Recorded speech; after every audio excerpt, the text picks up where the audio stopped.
Welcome to FoxNews.com and our continuing coverage of the Republican National Convention, coming to you live from Cleveland, Ohio. I'm Monica Crowley. Welcome. Joining me now for our conversation about the convention so far and what's in store for tonight is Steve Rogers. He is a delegate from the New Jersey delegation. Steve, welcome. Oh, you're welcome. Great to have you here, and welcome to Cleveland. Well, you guys having fun? Having fun. It's exciting being here, and I can tell you, I drove here from New Jersey, and all I could think about were the colonists back in the 1700s on their horse and buggies who came to make America, and now we're going to make it great again. Great again. What do you think of Well, it? tonight we're going to hear from Mr. Trump's vice presidential choice, the Indiana Governor Mike Pence. Your thoughts on Mike Pence as a choice for VP? This was a wonderful choice because Mike is he's a bit of a calmer guy. You know, he brings a great balance to the ticket, but his spiritual roots impresses everyone. That background with the Judeo-Christian values that he stands on, and that even Donald Trump stands on. You know, Donald Trump is not that type of guy to go out and say these things, but the man has some heart, and he's got a real good spiritual ground, and I think Pence is going to bring that out now. You know what's interesting, when he announced Mike Pence, who I agree, I think he's a very stabilizing influence on this candidacy, and I think he's a very much-needed steady force, steady hand. But what struck me is usually the candidate at the top of the ticket chooses somebody to be number two who will serve as an attack dog.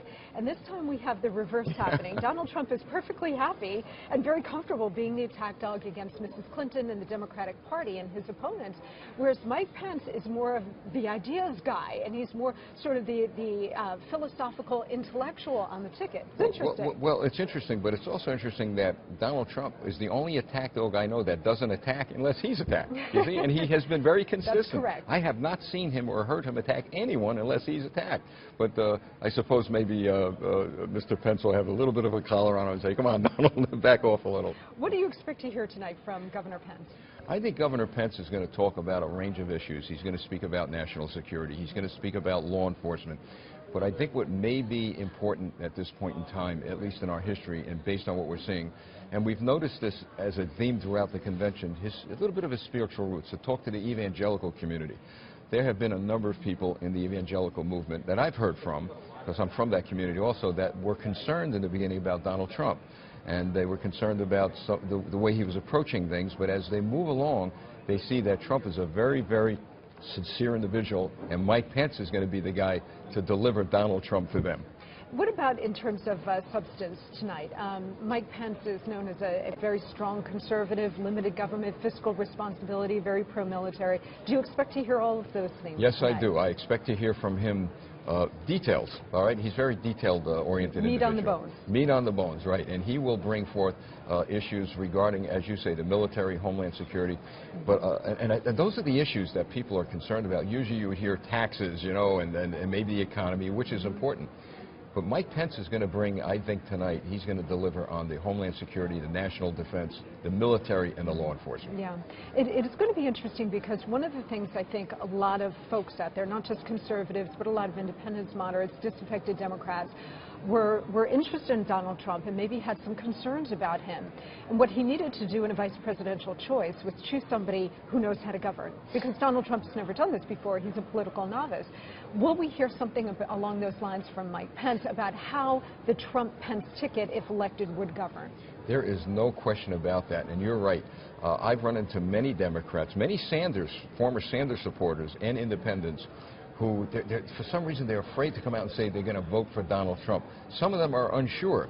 Tonight, I really believe Mike Pence is going to deliver them. I think they're going to bring him right to the doorstep, and those are the people who go in, and they're going to make this election a Donald Trump victory. You know what's also interesting about Governor Pence is that he seems to have the same kind of pull toward blue-collar, especially blue-collar males, but blue-collar workers, you know, people who have been left out of this new economy, to whom Donald Trump is speaking directly when he talks about illegal immigration and bad trade deals. But I think Mike Pence backs him up on that score as well. He's got that kind of Midwestern appeal to those same folks. You got two regular guys, you know, two really regular, two regular normal guys running for president. One happens to be a billionaire, but that's okay. But isn't that interesting? A billionaire with who's a regular guy, and then you got a regular guy like Mike Pence coming along, and I got a kick out of the tweet. Here, first time in history, we were notified via tweet that we have a vice president. But what a terrific guy. You're right. He's going to balance that ticket out. He's going to. I'm just amazed, though. It's an exciting day. It's so interesting, too, because coming into this convention, there was all this talk about what's the objective here? What are we seeking to achieve as a party? And I think number one was party unity. Do you think we've achieved that? And has Governor Pence helped to make that happen? Yes, we've achieved party unity. You know, we had a little bit of a scrape up the other day, but I believe that, look, this is a democracy, and it was a celebration really than anything else of our party where you could, you know, rise up the last minute and you could take, you know, a position, but that was it. But Pence is going to bring that balance. He's, you know, look, you got a guy from New York, you have a guy from, I forgot, I'm sorry, Pence is from Indiana, and they're going to bring the rest of the country together. What Mike Pence will do, he will pull California, that whole West Coast, towards Donald Trump. Which is a very interesting dynamic, too, which I think is being understated at this point, yes. But I think we'll have more conversation about that. One of the other objectives is recasting the Trump candidacy and relaunching it into a general election mode. Yes. How can Mike Pence help with that? Well, I think Mike Pence will be critical in getting a ground game going. He will be out there himself, as well as Mr. Trump. They may be going to different states, they may be going to locations together, but the ground game is going to be very important. I know in New Jersey we're already preparing. Look, overnight I've gotten 200 or 300 tweets and emails. People now want to get involved in this campaign. Mike Pence is going to make the unbelievers into believers for Donald Trump. That's how important he is. It's also interesting, too, because we have two executives on this ticket. But Donald Trump is the business executive. Mike Pence, of course, the governor of the state of Indiana. So how will that kind of different executive experience come into play if they're elected president? Isn't that great? We don't have two politicians. Now, Mike Pence could be called a politician, but is really interested in this country to a point that he's brought the middle class people. He's brought people who are really disenfranchised, too, from a lot of things going on. And what's exciting about this, as we said before, two regular guys. You know, we could relate to them. I can't relate to somebody who's maybe been a billionaire but always is in the Ivy Tower. The important thing about these two gentlemen running for office, they were in the streets. They put into practice what Abraham Lincoln put into practice, management by walking around, and they walked the streets. They walked the neighborhoods. They've seen the people who have been affected by the decisions of this country, and now they're going to do something about it. Talk to me a little bit about the Midwest sensibility that Mike Pence brings. I'm a Jersey girl. You're a Jersey guy. Yeah. We're Northeast folks. Originally from Brooklyn, would you believe that? Well, I can tell a little bit by the accent. I'm originally from Arizona. I was born on an Army base there. But talk to me a little bit about the Midwest sensibility of Mike Pence, because what's going to be so crucial going into November is, I think, that corridor essentially between Pittsburgh and, say, Columbus, Ohio, the state where we're in, Pennsylvania, Ohio, and there are other swing states that are going to be incredibly important, in North Carolina, for example, Florida. But this corridor here, talk to us a little bit about what Mike Pence can bring to this ticket in terms of delivering that Rust Belt. This is where that spiritual roots comes into play. I think you find in the Midwest and in the West, for example, and in that corridor you're speaking about, strong Judeo-Christian values. You know, they're very, very strong, well-rooted, that evangelical movement. Out here on the East Coast, we certainly have groups, very good groups of people, but I think there are more pockets throughout each state where you know, you see more liberal leaning in the New York, New Jersey area. But what Mike Pence is going to do is he's going to grab that evangelical movement that we did during the Reagan years. Remember Jerry Falwell and that group? He is going to speak to that. He's going to speak to their hearts.